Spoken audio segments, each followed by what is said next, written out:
Hi guys! We're the homegirls. I know what I just did with my floppy hands. That was my floppy hands. So we're going to start going live with our podcasts on Tuesday mornings, which is really exciting and new for us. So today we are going to be talking about what's going on in the market. So this month, for the month of May, we're really focusing on Market Mayhem because it is crazy out there right now. It's scary out there right now. Everyone is struggling. Even, top producing agents who've been in the business a really, really long time are struggling. So we're going to try to take the month and kind of focus on best practices. So today we're going to be talking about having these really difficult, fierce conversations with your buyers and sellers and what that looks like. It's scary right now. But in my opinion, especially with buyers right now, if you're not having very, very serious, real conversations with your buyers, I feel like you're being pretty unethical right now because at least in our market here in Colorado, if you're not telling buyers the truth about what's happening and you're stringing them along with hopes and dreams that probably aren't possible, they're getting priced out of the market, out of entire neighborhoods, like within a weekend or 2 weeks. So you're really like hurting people, in my opinion, for the first time in a long time. So we have to be able to practice having these tough conversations.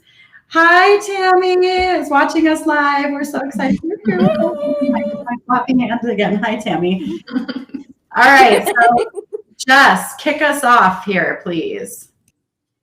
So I think right now with buyers, these conversations, you can scare them off right now, right? Like I think we're all kind of experiencing like this fine line between telling the truth and setting proper expectations and them just going, oh my God, like I'm not doing any of this. So for me personally, I'm having very, very frank, hard conversations up front. And it is helping weed out the people who are not serious, can't be serious, can't compete, or maybe just didn't realize how difficult this market is. So one of the ways that I'm vetting kind of up front right now, I think in most markets, we are experiencing these appraisal gap guarantees. I think one of the most simplistic ways to start having these tough conversations is how much money do you have? If you need closing costs from a seller right now, the chances of that happening super slim, right? The chances of you getting any sort of help from the seller and being able to compete in this market is very slim. So that's my very first question out of the gate. Like, how much money you got and what's your budget? And if we don't know what that is, then obviously we've got to get to a lender. But I'm advising my buyers specifically right now that if you don't have money to cover closing costs, if you don't have money to cover your down payment, and you don't have money to at least guarantee an appraisal by a minimum of $10,000, this may not be the market for you. I've also recorded several videos that I can send to buyers to watch later after they've had that initial shock of this conversation so that they can follow up and then they do reach out with more questions. The other hard conversation is when they call and they're like, my budget's $550. I'm kind of looking up to that price. No, you're not. You're looking at $500 at a minimum. And that may still not be enough to compete currently in the market that we find ourselves in Colorado. I know that Kristen's pretty frank with her buyers also. So what are you saying to your clients to get them to understand the market without completely scaring them off? It's so funny that we're at a point right now where we're trying not to scare our buyers off, but at the same time, we've got to be super truthful with them. So I'm basically doing what you're doing, like, okay, you're approved to $1,000, stop looking at $300,000 houses. That's rule number one right there. You need to start looking in the $250,000 range. Rule number two, what do you need in a home? Not what you want in a home. What do you absolutely need? And then, usually they'll tell me what they need. And then from there, I'm going to be like, look, I understand that you need this, but in this price point, it's going to be very slim. And I show them what's selling in that price range with the bedroom count and the square footage and the garage and the yard. I'm showing them what's happening in that price point. That's 2. 3, let's get to money. Okay, yeah, you're approved to 300,000. We're now looking at the 250 range, but you might find a house at 250, but let's be real, it's probably going to go to 275, maybe even 290. So not only do you have to be completely approved for that amount, you now have to bring appraisal gap guarantee, which right now in the Pueblo area we are seeing anywhere between $5,000 to $7,000, and you're going to have to pay for your closing costs. Now, guys, in the Pueblo area, I was born and raised here. We're the cheaper of the cities in Pueblo, which it's starting to not be. I'm sorry, Colorado. It's starting not to be cheap anymore. You're now going to have to pay your closing costs. Where beforehand, we could tell the seller to pay $10,000 in your closing costs. That's the thing of the past now. So not only do you have to have down payment, not only do you have to have gap appraisal guarantee, but now you got to pay for your closing costs. So I'm telling my people, if you don't at least have $15,000 saved that you can go and slap on a new house, you're probably not going to get one. And at that point, cross my fingers, thank God this hasn't happened yet. Most of my buyers have been like, okay, I get it. I understand it. Let's go from there. We do have a little other tricks that we are doing with our first-time home buyers. That I really don't want to admit this, guys, but it's the only way that I'm trying to get my first-time home buyers into a house. We're starting to reduce our commission to get our first-time home buyers into houses. It's to the point now where, yeah, my first-time home buyers do have money saved, but they don't have an appraisal gap guarantee. And unfortunately, if they don't have appraisal gap in this market, they're going to be homeless. I've had 2 clients in the last month that they have to find a house. If they don't have a house within the next 60 to 90 days, I'm not joking, guys, they're going to be homeless. Yeah. So we came to the point where we reduced our commission to get them in the house, and it worked. And thank God, it's to the point where we didn't, in the end, we didn't have to reduce our commission, but because we said we would in the beginning, it did help them get the house. So one of the other places I'm doing is pulling data, because like comps from 3 months ago don't matter right now. So I'm pulling closed properties in the last 14 to 21 days. And I'm sending a spreadsheet to my buyers to show them, like, these houses were all listed at X. Every single one in the zip code that you're looking for sold for an average of $50,000 to $75,000 above list price. Hi, Jamin. That's my friend Brianne's brother. So that's one of the other ways that I'm showing, because I think it's one thing to talk about it, and it's a completely different ballgame when we start to actually show up and show the data and give the information. So that's another place that I'm having real conversations, and it's not me doing the heavy lifting anymore. It's the market doing the heavy lifting, right? Like when you can actually show somebody in real time where we're at, it makes it a lot easier for them to start making better decisions for themselves when we're out looking at a property. One of the other things I like to tell people too, an expectation that I like to set for my buyers is, hey, you're likely not going to get your first offer that we put in. It's probably not going to happen. If it does, awesome. Like basically go buy a lotto ticket. It's probably going to take 4 to 5, sometimes more offers for you guys to get under contract. So it's not about falling in love with the perfect home. You're not going to find the perfect home in this market. You kind of have to understand that that's just not realistic. You need to find a house that's going to match the majority of your wants and needs list, but you're probably not going to get everything.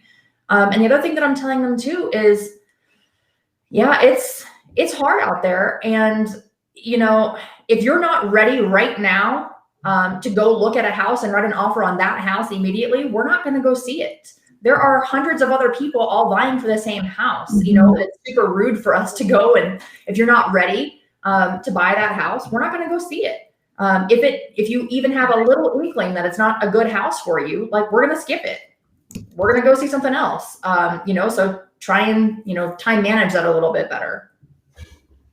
Okay. So all of these things are true that we're saying, right? But like, first of all, no one likes this. Not even the agents like this market. It's absolutely horrific, right? We definitely border on how we feel ethically about this stuff between appraisal gaps. Like Kristen said, they're doing $5,000 to $7,000 in Pueblo. We're seeing $30,000 to $50,000 in appraisal gap coverage up here. And sometimes now we're even seeing people say like unlimited appraisal gap coverage up here. So like, these are really, really, really rough conversations for me as an agent who's been in this business for 20 years. I can't even imagine what it's like for someone who's newer to the industry. So like, how do you, I almost feel like we should role play first of all, but how do you deal with emotions on this stuff? Because like what happens, this is very real when you have a buyer saying to you like, I hate this house. I don't want to pay this much money over asking. This doesn't work for me. It's none of the stuff that I want. Like, how are you dealing with people's emotions right now? So I always tell my buyers, it's your job to be emotional and it's my job to be the equalizer, right? So the question that I ask every single person who says something like this to me is, can you see yourself living in this property for the next 3 to 5 years? If the answer to the question is yes, then this is a really great option. My job is to protect your equity. My job is to get you into a home. With the way that the market is right now projected to go, you will gain the equity you need so that in the next 3 to 5 years, we sell this, we go find the dream. You're not finding a house with quartz countertops. You're not finding a house with the big, huge, massive kitchen. You're not finding the house with every single thing that you want right now. And guess what? That's okay. Where do we find your right now house to be able to gain the equity, to be able to sell it in a few years, to go get you closer to the dream home? And when you bring it back down to a place where, one, this isn't forever, and two, where this is an investment, right? Like people get very emotional about their houses, but it's our job as real estate agents to remind them, this is an investment, this is an asset, and this is a different, like you have to think about this differently. And so if I can show you that you'll make $200,000 in the next 5 years, would you be willing to do that? Most people are going to say yes. Absolutely. I am so happy you said it that way because I've had a lot of buyers want to give up and just go rent. And it's like, whoa, whoa, whoa, whoa, whoa. Why do you want to go rent when buy this house now? It may not be sparkly and pretty and have all the cool gadgets that you want. Buy it, move into it, do projects here and there. And in 2 years, you're going to have that equity. With a rental, you can never do that. And that conversation that Jessica just said, I had that with my first-time homebuyer because my first-time homebuyer got so excited to buy your house and she thought she was going to get granite. She thought she was going to get the sparkly cool gadgets. And after a while, she started to get discouraged. And I said, look, it's your first home. You're going to call me up in 4 years and you're going to tell me I want to sell. Why not buy it now, make it pretty and cute, and in 4 years when you call me, you're going to walk away with money. And sometimes you make it so pretty and so cute that it does become your forever home, and that's okay too. Right. Or the other cool thing is maybe in 3 to 5 years, that house now becomes your first rental property. We bridge the equity out, we go buy something else. There are so many options with purchasing where if you're just a renter, that's all you are. You're just a renter. So how do we as agents articulate out to our buyers that even though it feels really scary right now and it feels the whole world is telling you a market's going to crash and all these horrible things are going to happen, how can we as agents still articulate to them that this is actually a really good market to continue to buy in and to purchase in? Because at the end of the day, you're never going to own anything if you're a renter. Okay, so what happens if, and I feel like this conversation for anyone who's watching or listening is going to be really tangenty because like I hope that if you're watching or listening, you understand that this is emotional for us as well. Like this is not an easy market, even for very experienced agents to work in. So what happens if someone calls you and they're looking for something that doesn't exist in this market anymore and it's impossible?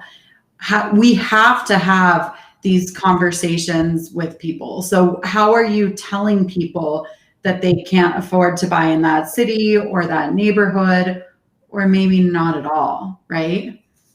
So I've had 6 buyers personally get out of the market in the last 6 to 10 weeks, let's call it, because again, with each passing weekend, they're being priced out of the market. And so that's the conversation we're having up front. You have to act quickly. You have to act fast. And if you don't, there is a very tangible dollar amount now that's associated with that, right? And I would say here in our market, that's anywhere from $25,000 to $50,000 every single weekend that tricks by. So the conversation is, you need to act. And if you're not ready to act, just like Angela said, this probably isn't the right time for you. I have had to have several conversations where at this point, what you want no longer exists. The price point that you are qualified for no longer exists.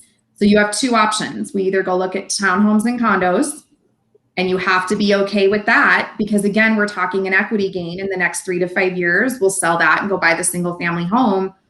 Or this again is not the right market for you. And I think that we as agents tend to do a disservice by not just telling the blunt truth. And we carry these people through these houses and we write these offers and we're giving them like some random ass hope. It's not real. It's not real. And so if it's not real, tell them that. Yeah. You're not doing anyone any favors by bullshitting right now. That's the facts. Well, and I think too, like you're actually doing them a disservice. Like if you would just put yourself in their position, you would probably have a little bit different perspective, you know? And while you need to be firm and straight with people, you don't have to be mean about it. And I think that they're going to respect you and they're going to come back to you later if you're just honest with them. Like there's no reason to lie to them and say, hey, you have $1,500 in the bank. You can buy a house right now. Good luck. Not here you can. Unless you know somebody that knows somebody.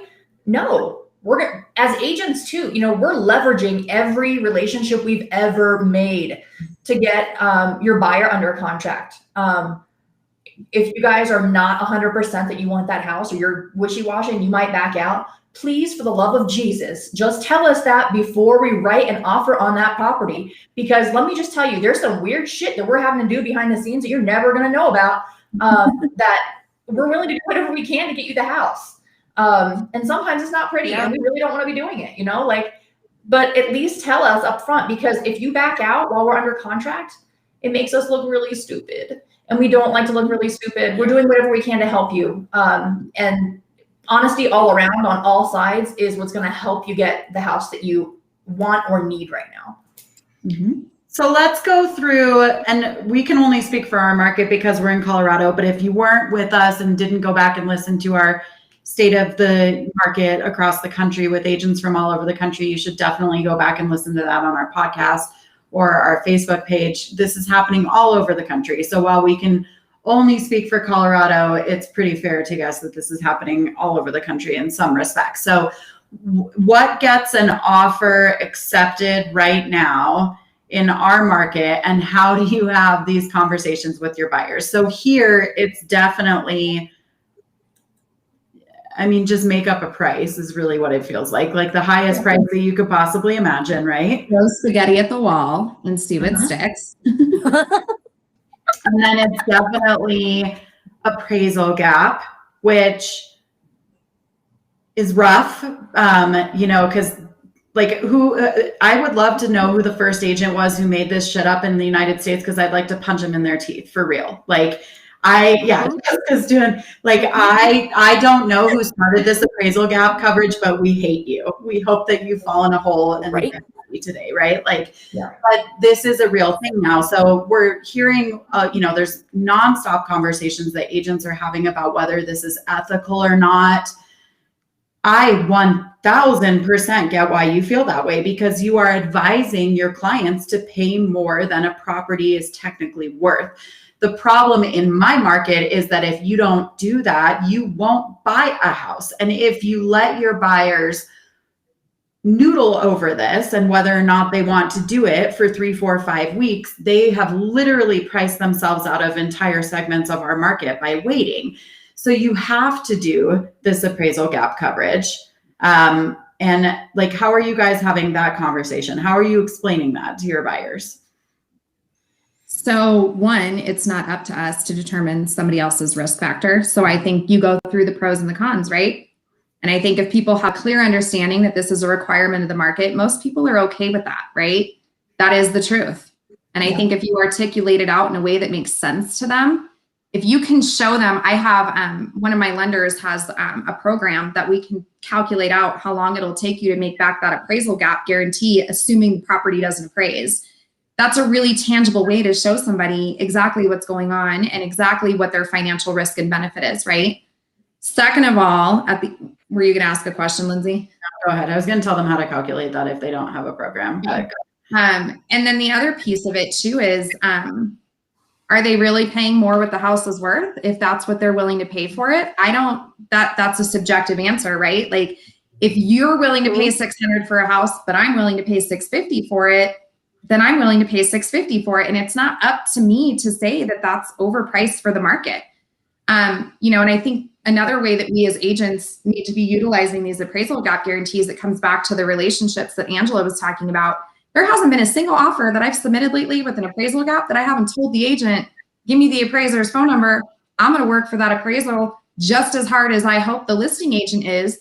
Unfortunately, we are seeing listing agents go, fuck it, I don't have to do anything because I have all this appraisal gap coverage and then that's it. So me as the buyer's agent, I'm going to drive the bus as much as I possibly can and work my ass off for my buyer so that they don't have to bring that money and they can go use that money to go buy new furniture. Yep. And also, guys, if you are an agent and you're in this market and you are writing things into your contracts that you are not 127% sure is truthful, it's not okay. Like I cannot tell you the amount of offers that we're seeing come over with $20, $30, $40, $50, $60,000 in offered appraisal gap coverage. And then because I'm a strong listing agent, I vet the lender and the lender says they don't have that money. Why would they write that into their contract? Or why was their offer written non-contingent? Every penny of their down payments coming from their house they have listed. I'm looking at someone in particular right now that I hope is watching this after that statement. I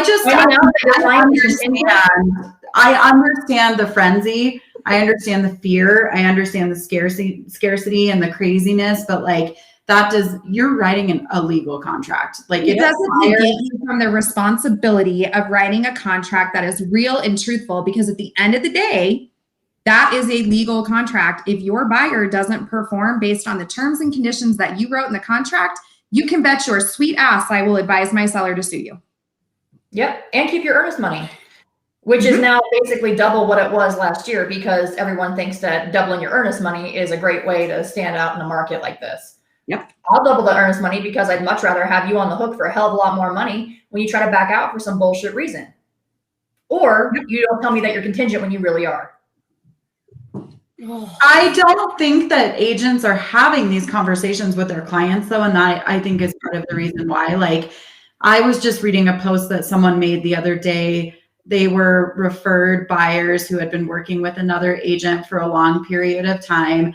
And that agent was telling them that there was something called gap insurance that would bring the money to the table, you guys. That's a car loan. That's a car loan, y'all. That's not even real.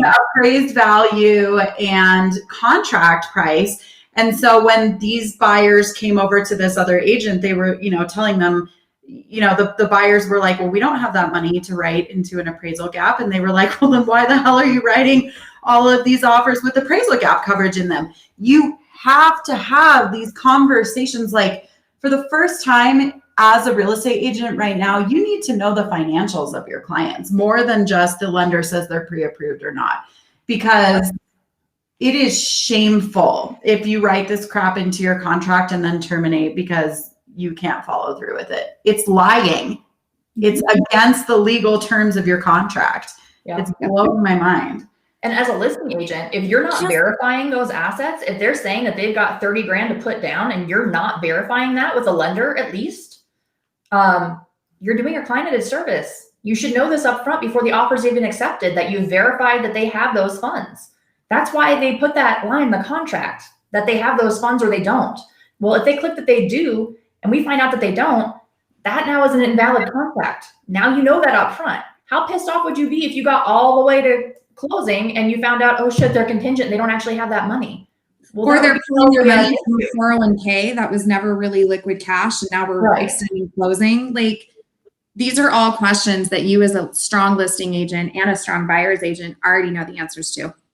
Yeah, and I think even on your approval letters, I'm asking my lenders to line item it out. Like, hey, I've verified assets of X amount of dollars, and it's on there. I've already run it through underwriting, and we have an approval. We're just TBD on an address. If you don't have all of those things on there, your approval letter looks like shit to me, and I would throw it in the trash. I'm going to call the lender and I'm going to ask how far into the process you are. And if you just filled out your application this morning online, you're not getting the house. That's not how this works in this market. You have to do some legwork ahead of time. And as agents, it's our job to make sure that you're prepared. It blows my mind, the buyer's agents that go out and show properties without speaking to the lender and seeing how far into the process they are with the pre-approval. Like Angela said, if they haven't looked at assets, taxes, anything, if they haven't looked at anything, I'm not showing you.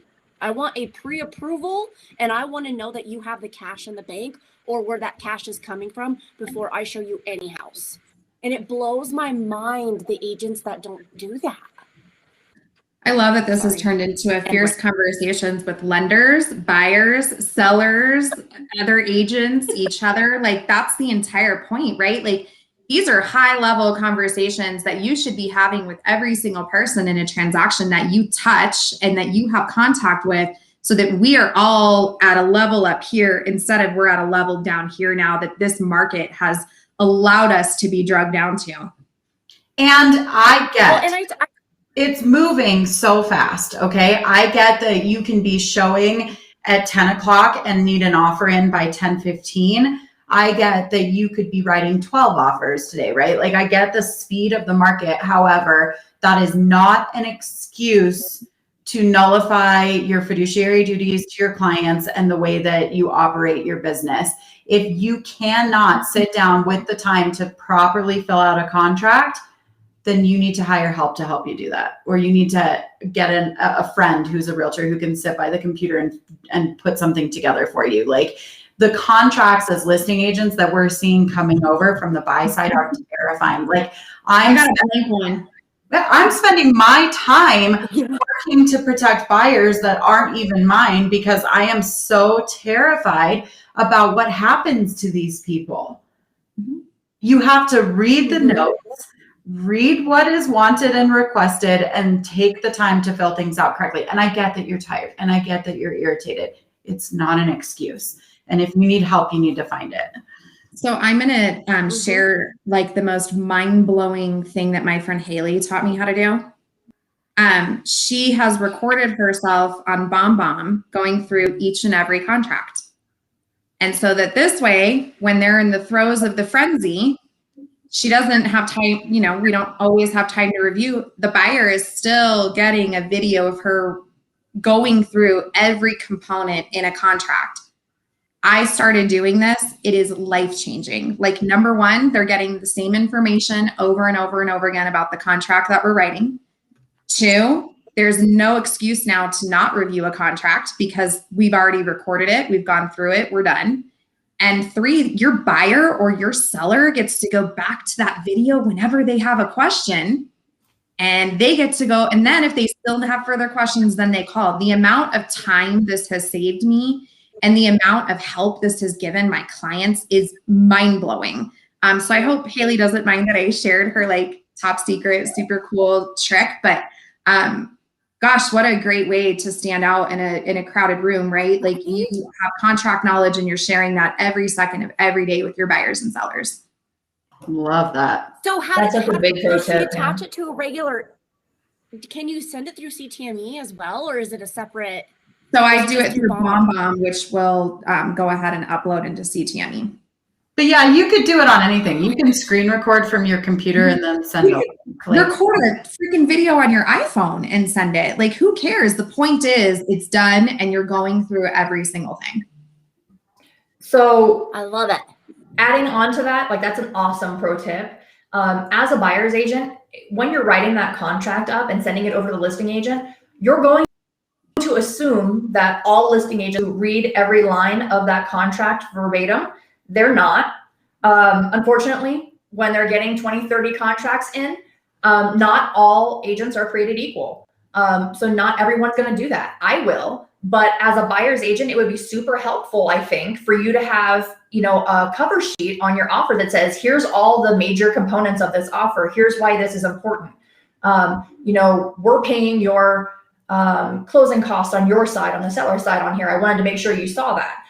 Those are some things that you might want to do that says, hey, we thought of those things, and you might want to make sure you're comparing apples to apples and not apples to oranges when you're looking at our offer. So with that being said, what are some things that we can do as buyer's agents to help get our offers accepted? What are some of those tips and tricks that we can maybe do to help our buyers? Fill out a contract, communicate, read broker remarks. Let's see. Reading is fun. Disclosure, fill those out with your offer and send it along. If there's a seller's property disclosure, upload it in the MLS, review it, have your seller sign it or your buyer sign it. Remove as many dates from the contract as you possibly can. Shall I continue? Yeah. So I'll tell you what I'm doing. So you guys, very candidly, I'm a listing agent. Okay. Hardcore. And I have been for a very, very long time. But if I'm showing property to a buyer, this is what I'm doing. So if I don't have time to go in and read the listing before I show the actual property, then I'm making damn sure that I'm reading the listing and the broker remarks and inclusions and exclusions and everything, like looking at supplements, which is the section where they upload like important documents for the listing, before I contact the listing agent. Because as a listing agent, if you call me 27 times asking a question about something that I very clearly spelled out in the MLS, you're like way down at the bottom of the rung. And I'm sorry, but that's the way that it is. I have 27 offers to choose from right now. I don't want to pick someone that can't read. Like, it's irritating, and everyone feels that way right now. So read before you talk to the listing agent. My personal opinion is text the listing agent. It's overwhelming, the number of phone calls that we get, and it's difficult to keep track of which phone number belongs to whoever. I have actually started sending videos instead of just a text message so that they see my face and they can actually associate me with the offer. Fill out the contract correctly, like Jess said, like write a good, clean contract that has the highest price and the lowest contingencies possible. And don't expect, this is like a huge hot button for me right now. Do not expect that the listing agent of any property is going to come back and counter you or ask for highest and best. You need to present your highest and best offer when you turn it in, regardless of whether or not they've called for an offer deadline. Turn in your highest and best offer, and also don't wait. If there's an offer deadline on Sunday at 7 p.m. and you show the house on Thursday at 2, write the offer on Thursday afternoon, because right now a lot of sellers are getting fatigued from the number of showings, and good offers come in so quickly that they're accepting stuff way before Sunday even rolls around. And if you're just sitting there thinking, oh, well, I can write all my offers on Sunday together at one time, you could lose your people the house. So highest and best from the jump, and get it in right away. So I'm doing something a little different. I am not writing the offer right away. I will show the property as soon as it comes on the market, and I'll have a conversation with my buyer, and then I'll watch the MLS, and I'll keep in touch with the listing agent throughout those 5 days, because normally here they list on a Wednesday and they present on a Monday. I will call the buyer or the listing agent the day I show it and say, hey, my client is interested, but of course, I don't want to waste my buyer's time, and I don't want to waste your seller's time. So what I'm going to do is, Mr. Seller, Mrs. Seller, I'm going to call you the day that the offers are due. I'm going to call you the morning of, and I'm going to have another conversation with you. And I'm going to ask you how many offers you have, if you have any appraisal gaps, if you have any conventional offers. I'm going to get all that information. That way I can go back to my client and be like, it's not even worth submitting an offer because you can't go that high. It's not even worth submitting an offer because you don't. My last rebuttals to this. My last 4 sellers have accepted offers before the due date. Right, and I know, and I tell the listing agent that, like, look, if you guys decide to go, and do something before. And it's worked for me. It's worked for 3 of my buyers. I have gotten 3 of my buyers under contract the last 60 days because I am doing that. So my only thing is, I mean, if it's working, it's working. But like my sellers the other day, they picked the best. They picked their very first offer because they loved that they were the very first offer, right? It had nothing to do. It was great price, great terms, great all of the other stuff. They loved that these buyers immediately saw the house and had an offer to them within an hour. It showed them that they loved the house. So like to me, if you're waiting, you know, you don't even get a chance then. And then my other part, this is a hot button for me right now. Most agents don't even share with you what the fresh hell is going on. So one, we have agents who act like they have, you know, fucking nuclear codes and they're just answer the phone. Yeah. So I mean, like, I don't like, obviously maybe Pueblo's a little different than up here, but like, you can't even get someone to answer a phone call. And then when you do get them on the phone, I mean, I had an agent last weekend say to me, oh, my day is better than yours because I'm the listing agent, not the buyer agent. And while he sat there and talked shit to me, I looked up his production and had to take every ounce of me to not tell him I do triple the business he does and to shut his mouth. Right. So I mean, in the next breath, like I hear what you're saying, but like I'm also like on the listing agent side, like my sellers legitimately took the first offer and then the agents aren't telling me what's going on anyways. So I'm throwing spaghetti at a wall anyway. So who cares? May as well try. You always know if you won't try. I guess I split the difference though, because I do check back in on the day of the offer deadline and say, do I need to increase anything? Now, the number of times that anyone responds to me on that is like slim to none, but which is, by the way, can we talk about that for a second? If you have a listing, I understand, like, so I'm 20 years into this business. I hate being a listing agent right now. I know everyone thinks that it's amazing. It's actually not, because if I get 10 offers, I'm building 10 relationships with 10 agents and their client stories. And then I have to break 9 of their hearts. And I know how horrible it is right now, right? So I get that it's a lot easier to just like turn off your phone and hide and not answer correspondence from these people, but it's not acceptable, you guys. This market is here to stay for a while, but it won't last forever. And your reputation will be in the toilet. And when it turns and you're dependent, which like 90% of agents in this market have never been dependent on buyers agents to get a house sold for you. If you have any chance of getting it sold, you need a solid reputation, and that's not going to come from ghosting people and refusing to answer your phone. It's bullshit. Pick up your phone.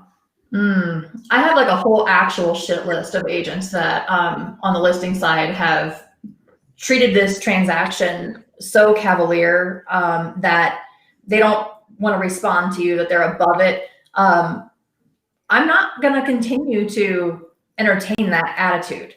You know, like it's not fair to our clients, and that's who's getting hurt in all of this. You know, if you're not answering your phone or calling people back or letting them know they didn't get the house, it's not just hurting you, it's hurting your client.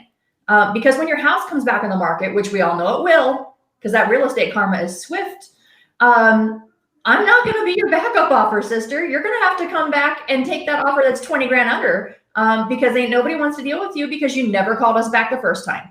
So that's the problem. Like in a market like this, the good agents are separated very, very quickly and by a large margin from the agents that just are there for the ego, and it's ridiculous. And do not just put the freaking house pending in the MLS and not even tell anyone. Like I send either a text message or an email that lets people know the general terms of the contract, how high the price was, all of the things, to anyone who submitted an offer that didn't receive it. If you're not comfortable with that, that's a whole other conversation that I find weird. But if you're not comfortable with that, at least send a text message, a phone call, an email, a blast through showing time that tells people that they accepted an offer. Like if you've been on the buy side long enough and your clients are hounding you for an answer, and then they see it go pending in the MLS before you even know about it, you guys, you look like an asshat. And it's not fair that we're doing that to each other. So Michael Plummer's watching. He says, we need more professionalism in our profession and more transparency as well. Absolutely. Dead on. So I want to touch on the transparency piece for just a quick moment. Lindsay and I actually saw a thread ongoing in the biggest real estate Facebook group, Lab Coat Agents. Somebody had asked a question, and the question was, can I share the terms of a contract or something along those lines? There were hundreds of comments from agents saying that it's illegal, unethical, immoral, big words, right? Like big, scary words that people were using to tell other agents no. And because no, you can't share the terms.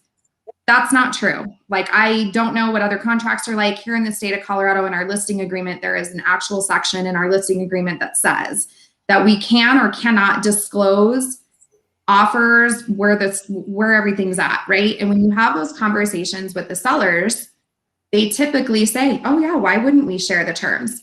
The reason why that you should share the terms, one, we're in a rising market, so it helps with appraisals for the next comp and for the next person down the road. So that's number one. Number two, to Kristen's point, if we just tell a buyer's agent, listen, like, we're 50,000 over list price, they're guaranteeing the appraisal, they're offering a 60-day free rent back, and the buyer's like, I can't compete, then we've just saved them time, right? We don't need 35 offers. We need one really good offer. And number three, your sellers, that's how you work as a listing agent to get a better offer for your clients. Yep. And if my sellers and I've never had this happen, just to be candid, I've never had a seller tell me no when we go through the pros and cons of discussing this. And so I'm a firm believer that when we as agents make something a big deal, it's now a big deal to our clients. So if we just explain the pros and cons in a very unemotional way, they're going to make a good decision, whatever decision they make is going to be the right decision for them. And so can we please stop using big words like illegal, immoral, unethical to review the terms of an offer? Like, it's totally fine as long as your seller understands the reason why we do it. I've also been able to secure some kick-ass backup offers by disclosing the terms, because that backup offer will meet my current terms. And if we fall out of contract, we go right back into a new contract with the exact same terms of the first offer. So I really don't understand why we make this such a big deal in our marketplace right now. I mean, think about it logically, right? So if Jess offers on my house and she offers $550, right? And then Kristen calls me and says, where is your highest offer right now? And I say, I can't tell you anything about the terms in my contract. Kristen probably, is going to think that she needs to come in at like $530. If I'm candid and I say that I'm at $550, then Kristen may come in at $555, which just secured an extra $5,000 for my seller, which is my job. That is how you leverage in this market to get the best price and terms for your client. And with other things too, like, what if Jess has no inspection provision and I say to Kristen, well, she's at $550, but the sellers would really like no inspection. Then Kristen is able to come in with no inspection and my seller ends up with better terms. That's how you work for your client. And the problem with that thread that we saw is that now 500-600 agents who watch that person say that, they all go back to their marketplace and go, oh, it's illegal for me to disclose if I even have an offer on the table. Yeah. And now the entire profession is wandering around like a bunch of idiots. So since we're talking about expectation setting, can we talk a little bit about how our sellers arrive at the idea that a conventional loan is better than an FHA loan, is better than a cash loan, is better than whatever, a VA? And how on earth do sellers know that they should not ever, accept an offer from a VA client? If I ever hear that shit again, I swear to God, I'm going to get unhinged and lose it on somebody. Here's the thing. If you are not educated on the different loan types and the different risks, you're supposed to present those different loan types and those different risks to your seller and let them make an educated choice. You're not supposed to project your opinion on them. It's their choice who they accept, especially if we can't have letters or anything like that. They're choosing based on what they think is the best thing to do.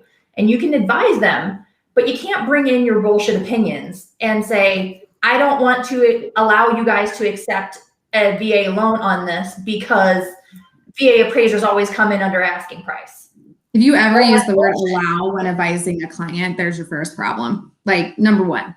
I see that all the time, but I do see agents saying that all the time to people.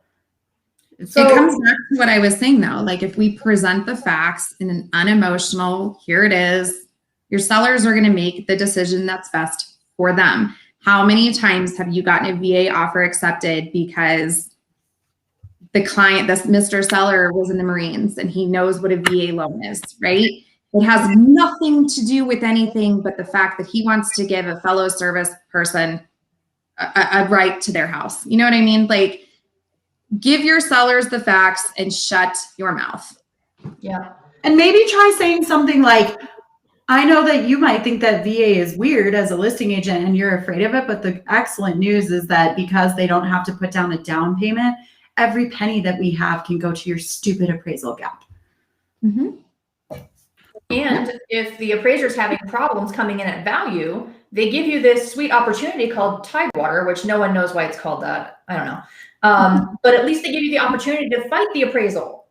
Whereas other types of appraisal, it is what it is.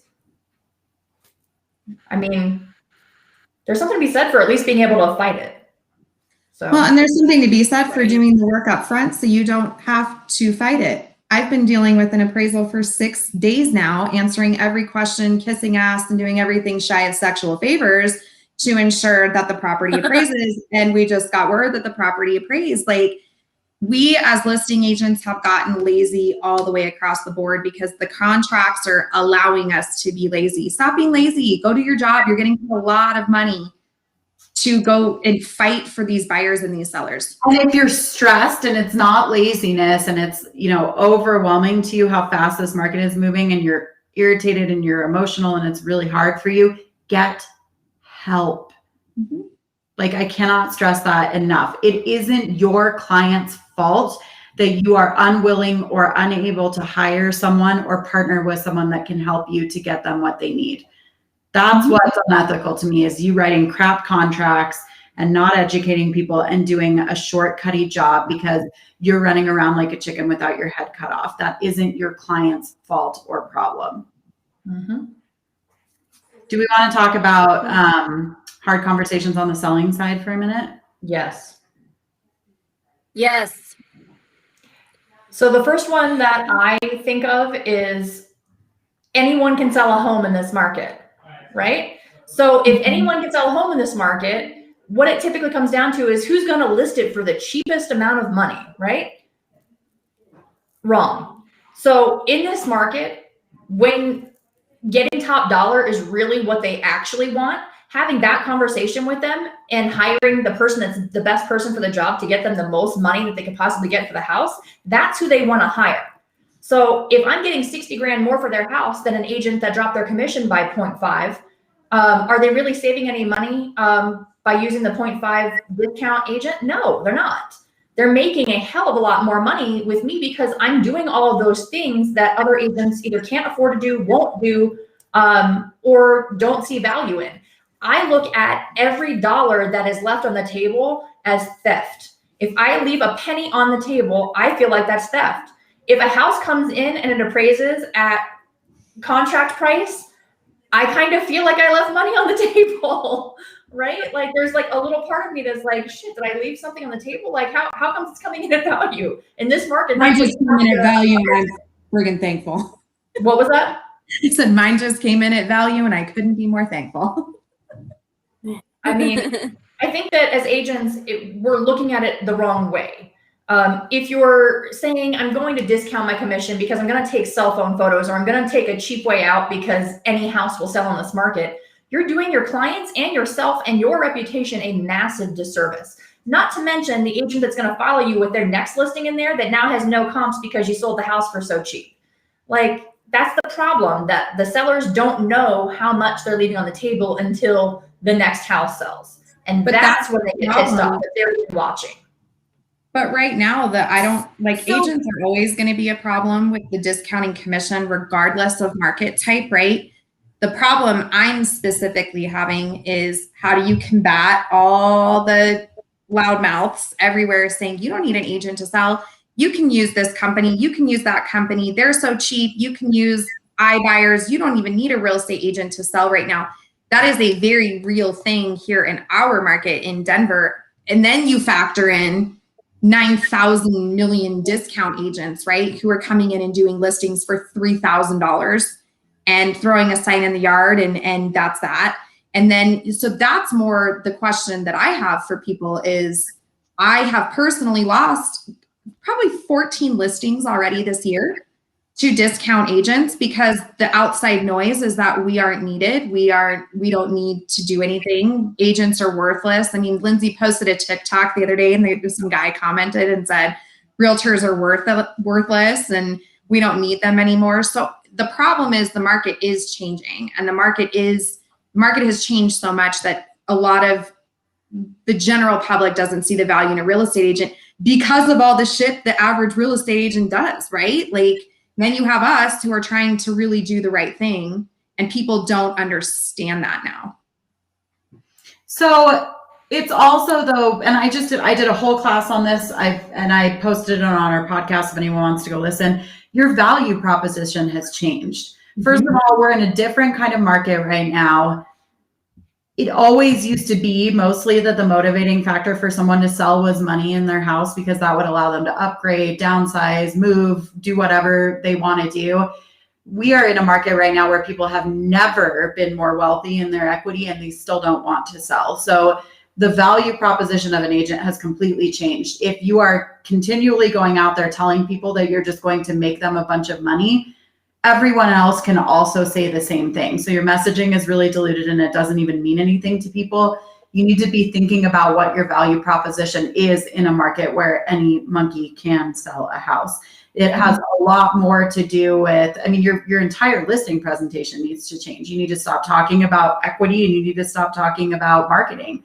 You don't need marketing and everyone has equity right now. So you need to be talking about legally protecting them, what we're doing to vet offers, all of the things that we really do outside of just putting it in the MLS at a super high price and letting it sell. Your value proposition has completely changed and you need to be having different conversations. Mm-hmm. Yep. Anything else we want to talk about on the seller side? Go ahead, Kristen. I would like to know how you girls, or if this is even being brought up, like it kind of goes to the FHA VA thing for me. Like I just got done writing an offer for my FHA buyer. I know we were the only one with a gap. I know we were the highest one because the agent told me. As of yesterday, it was between my offer and the other offer, but the other one was conventional. And I'm over here thinking, well, we have an appraisal gap. We are the highest offer, but yet we are FHA. I don't see why we wouldn't get this. Well, he has now ghosted me. It is now shown under contract in the MLS. He has now ghosted me and has not formally told me that it's under contract. But that leads me to the seller side. When you're going on a listing appointment, yes, an FHA buyer may come in with the highest gap, the highest offer, with more money down. How are you advising your clients if a conventional offer comes in that's somewhat competing but doesn't have a gap, doesn't have that much money down? Like, I guess I don't know where I'm going with this question, but I'm really getting sick of FHA VA. Just because it's FHA doesn't mean shit. I'm sorry, but like, come on, it's a family that needs to move here. Just because they're FHA doesn't mean anything. Like, I mean, I don't think that the average real estate agent, I don't think that they know anything about the loan types. I think that they're truly like just getting that feedback from other groups or other agents, and that's where they're making the decision from. There's nothing subpar about FHA. Listen to me when I say this. When I bought the house that I live in, I could have bought it almost cash. I for sure could have put 50 to 75% down and gone conventional. I picked FHA on purpose because it is so cheap to borrow money that I put down 3.5% on purpose and invested the rest of my money elsewhere. It doesn't mean that they're low on funds. Now, you do need to do your job as a listing agent and vet people. If you want our list of vetting questions that we all use for lenders, message one of us and we'll get it to you. You do need to vet out the fact that they don't have any money. But that's time out for 1 second. I had conventional offers this weekend that they were doing 1% down. So now we are seeing a change in, we have a change. You could be Chapa. You could have conventional down payment assistance. Again, it comes back to understanding your business, running your business like a business, educating yourself on all the different facets. So these people had decided to switch to conventional because they kept getting beat out because they were VA. Their payment was higher on the conventional side of it. They had to only go 1% down because they needed that money to buy their rate down. What purpose does that serve for the buyer? Like, they had the money and they were putting less money down on a conventional, but because the box was marked conventional on the offer, their agent had articulated to them that it was more likely that their offer as a conventional with 1% down would get accepted, which is unfortunately probably the truth.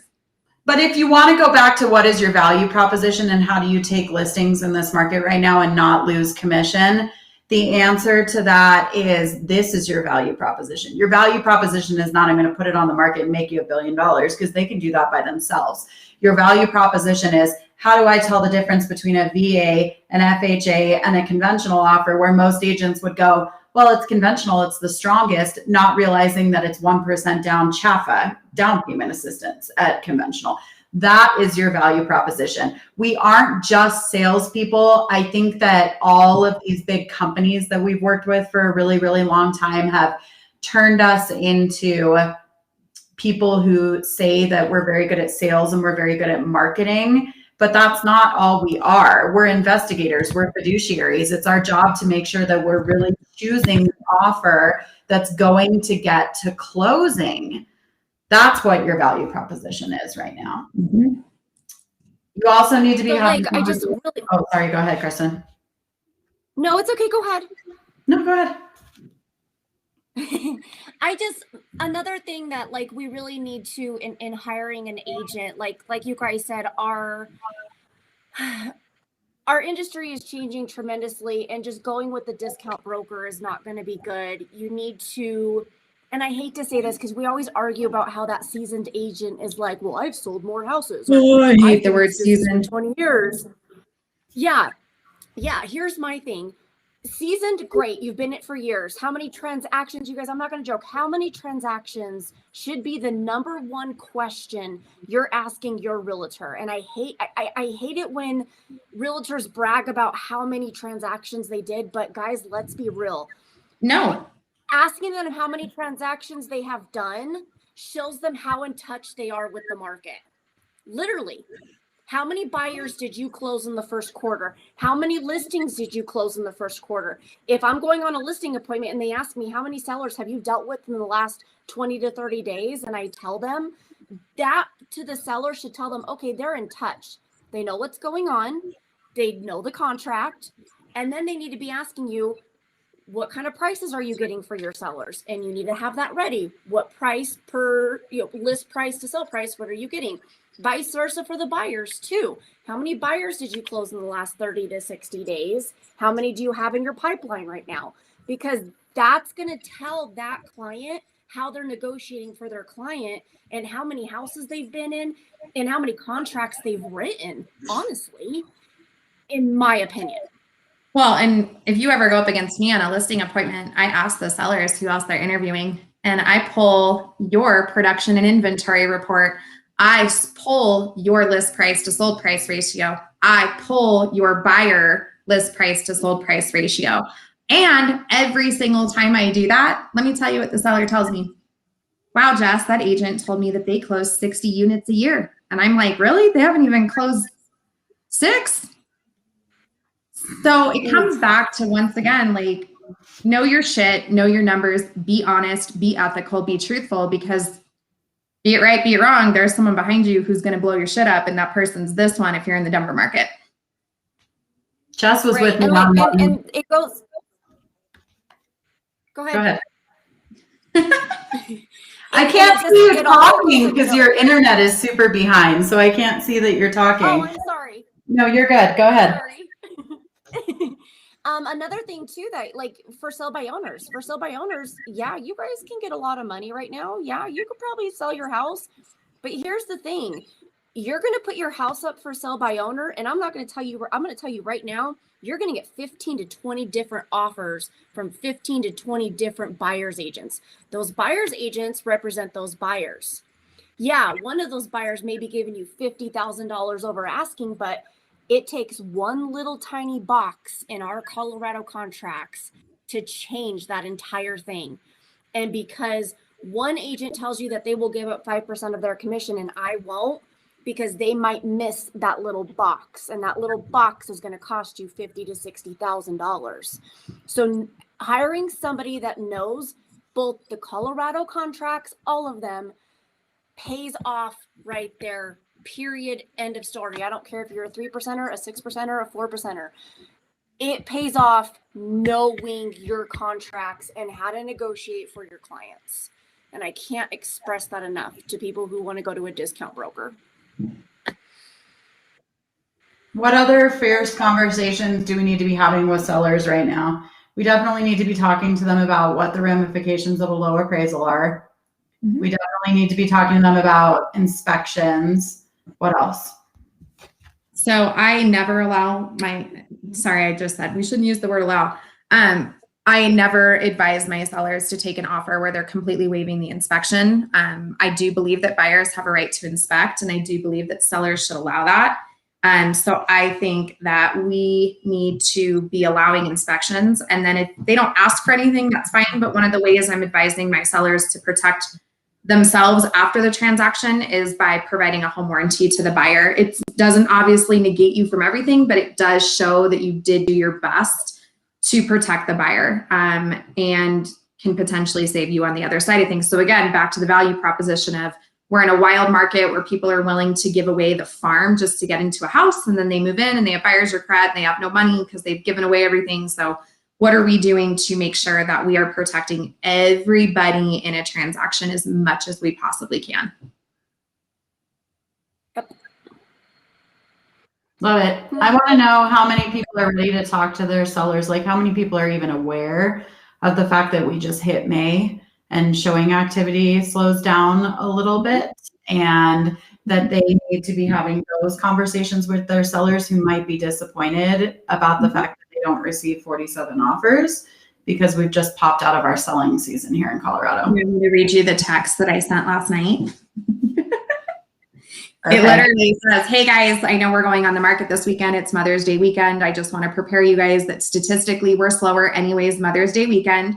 I pulled the showing data from last weekend. In your price point, we were down 37.6% this last weekend. I want to have an expectation moving forward that your showings are going to be lower this weekend, and we may not end up with 30 offers. Maybe we'll end up with 3. Can we please allow showings to begin on Friday instead of Saturday? Simple. See, that right there is what makes you a good agent. That right there is an in touch, knows her shit, knows what's going on. That right there is why she is worth the full % commission she charges, period. So we have someone who's watching who says, as a prospective buyer in Austin, Denver and Austin's market are always That's my brother. I thought so.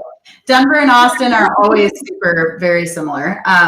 He says a lot of sellers are flipping a house DIY style and not following code and then getting caught up in inspection issues. Yeah, 100%. So, I mean, I don't think personally a real estate agent should ever tell a buyer to completely waive an inspection.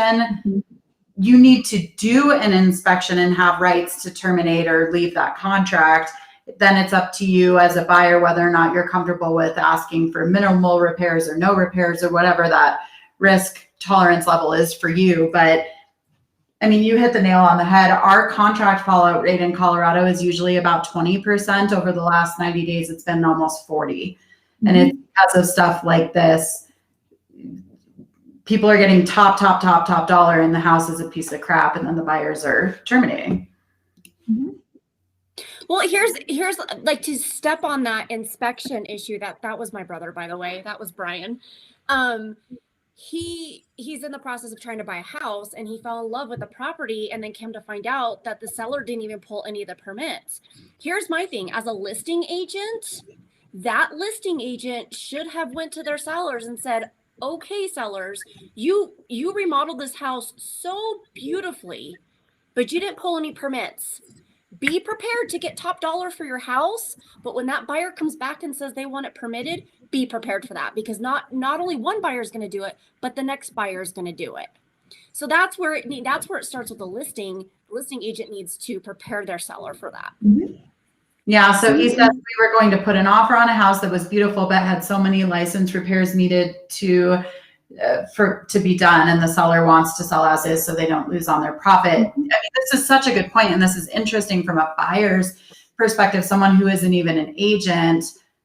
You need to be having conversations with your clients about what's going to come up on inspection and how to prepare accordingly. And you probably need to be having conversations with them about, like, just because you have as is written into your contract doesn't mean they're actually going to go forward with as is. And the part of that is, once we have knowledge, we have to disclose again in the future, right? So if it's an issue for this buyer, it's an issue for the next buyer. So it would behoove us to continue to move forward in this contract and make these repairs. The end. Right. I just think that everyone. I feel like. Go ahead, Kristen. Sorry. You're fine. I feel like that is why most deals die, is because listing agents aren't educating their clients. If you would just educate your clients from the get-go out and give them expectations of what could happen, we wouldn't have these issues, like the not being licensed and not being permitted. You know that stuff is not done. You know that's going to be an issue with the buyer. So let's fix it now instead of fight about it. He says unlicensed work and appraisal gaps are pushing us to build now. Yeah, 100%. I think this is happening to a lot of people, and a lot of people even feel like it's cheaper to build than it is to compete in the resale market, because in the resale market, you've got to do all these crazy things. With the home builder, if you can secure a lot, you just go to the builder and it's done. And then agents are up in super arms about builder commissions right now, which is a conversation for another day, but this is probably exactly. That's all I have. Anyone have anything else they want to talk about today? I mean, we could always go on forever and ever, but I think we covered a lot of ground today. Thanks for being patient with us on our very first live, because we were trying to test our technology and make sure that everything works. But we host our podcast. We drop a new episode every Monday, and we post our podcast anywhere that you can find podcasts out there. So Amazon, YouTube, Google Podcasts, iTunes, all that jazz. You can follow us online anywhere, any of the social platforms at HomegirlsCO. And then we are going to start going live every Tuesday from 10 to 11. So thank you for the ride or dies that watched with us today while we figured our shit out. We love you. And then we hope to see more of you guys next time. Thank you. Hey guys. Happy Tuesday. Bye, guys.